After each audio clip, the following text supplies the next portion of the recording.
Hi everyone, my name is Rose Dernarine and I am here at Keller Williams Liberty, and we are kickstarting a new show called Spotlight Agent of the Month, and it is my pleasure and honor to start off this segment with the one, the only, a very, very experienced agent, Miss Valerie Shalomoff. Welcome! Thank you. Thank you for having me. Are you excited? I'm very excited. I can't wait. So Valerie, before we get into like the deep questions and advice, can you tell us how you started? Sure. I started about 20 years ago. I was, my baby was, I think, 1, and then I was pregnant of my second one. And I had a 3-family house in Kew Gardens. We were renting it out, and we decided to go to the local agent over there, and she asked me, would I ever think of going into real estate? And fast forward, who would have ever thought? But fast forward 20 years, I'm here. I think there was something she saw in you. I think so. Yeah, that salesmanship. So now that we know you've been in the business for quite a long time, what does your daily activities look like? Well, I start my day around 6 o'clock in the morning.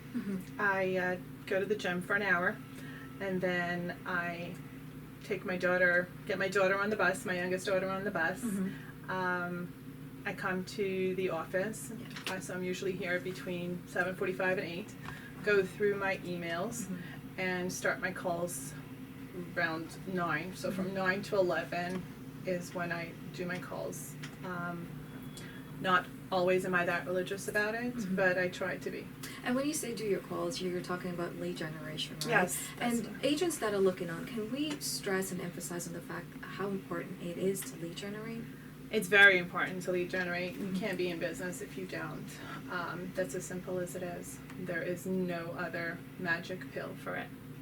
And I'm sure you have a lot going on, mommy, and then being an agent, so many listings, the demands of sellers. What is your secret to time blocking?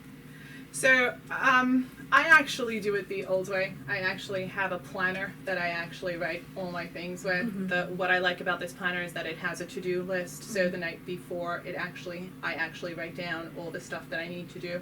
Besides the time blocking, you start with your most important money making activities in the morning. So the first couple of hours in the morning, and lead gen is the number one thing. So you have the lead gen, then you have you take your hour lunch. I'd like to take it with a past client or somebody that's eventually going to refer business to me, and then the afternoon is for follow-ups. You've been in the business for 20 years. I'm sure during that course you have ups, you have had downs. How do you handle rejection? The way I look at rejection is it's really not a rejection. It's one step closer. Getting a no is just one step closer to getting a yes. So there is no way I'm going to get them all, and it's just going to be a step closer to the yes. So you mentioned about lead genning in the morning. What type of script do you use? Let's say probably for sale by owner. So for the people that actually know me, I don't use scripts. My goal at the end of the day is to get in. So my whole philosophy or theory or whatever you want to call it is really just to build that relationship. Right. And therefore, my main focus at the end of the conversation is to get into the door. If it's going to take me 2, 3 times, 4 times of meeting them, then it is what it is.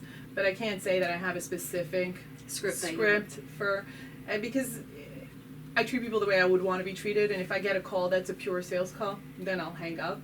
However, if I get a call of a person just being frustrated or whatever it is with other realtors and all the same sale pitch, I have a buyer that's looking to buy in the neighborhood, versus, hey, I just want to come take a look at and see if there's an opportunity for us to do business together.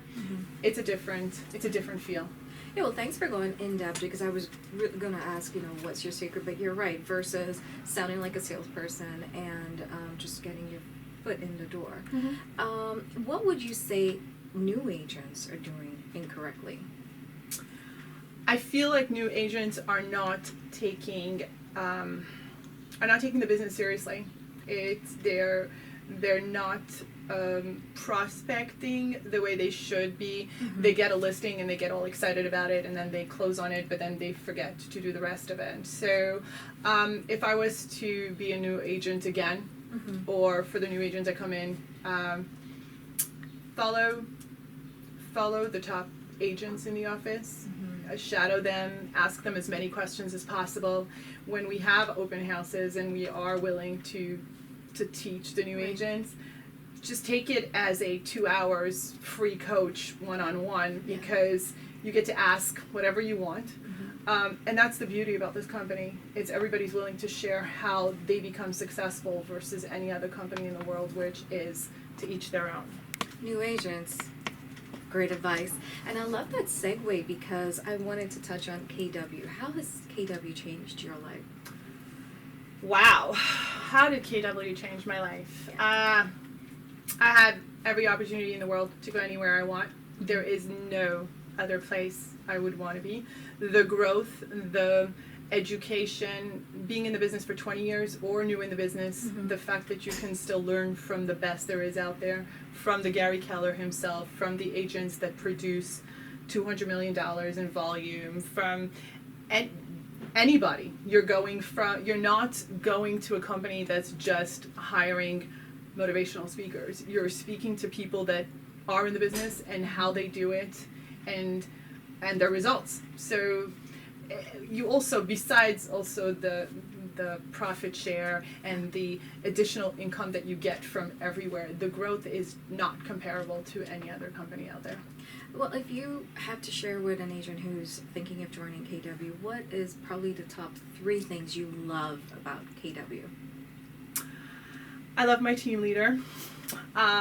She is there to help you grow your business. So shout out to Lauren Byron in our office. I love the OP is a very, very important. So I've been working with the same broker for over 16 years. So and the top 3 things. And the third one is that there is no limits to the growth. I mean, if I need help in any type of department, whether you're producing 300,000 or 500, you still want to get to a higher level, and you just go and ask for the help. And if they don't know it personally, they will find a person that will be able to help you out with it. So thank you. Last but not least, what is one piece of advice you would give to help someone grow their business?